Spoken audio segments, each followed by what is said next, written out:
Emotional property buying mistakes to avoid. Now, the first thing I'm going to say about emotion and buying property is that you can't avoid it. The biggest mistake, therefore, is to think that you can make decisions without emotion.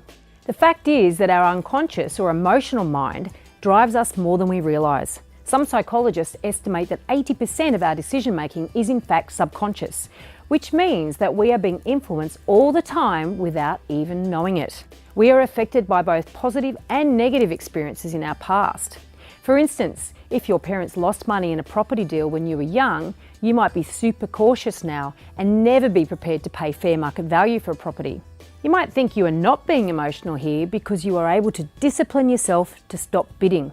But what's actually driving you is fear, which is in itself an emotion.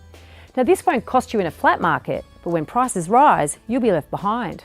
On the other hand, if you've never experienced loss and all you've ever witnessed are rising property prices, you might be over-optimistic and fail to properly consider the risks when buying property. This is the sort of buyer who overpays. Acknowledging and respecting the role that emotion plays is critical to making good property decisions. And it's not just your own emotions that you need to be aware of, but those of other buyers too.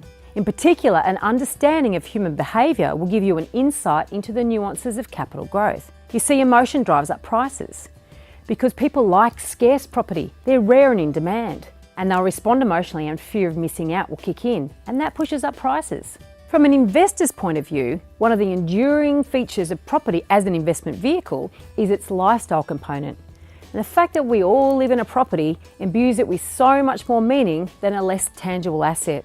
To solely focus on bricks and mortar or on the numbers is to ignore the hugely variable factors that impact on performance, human behaviour. In other words, our emotions.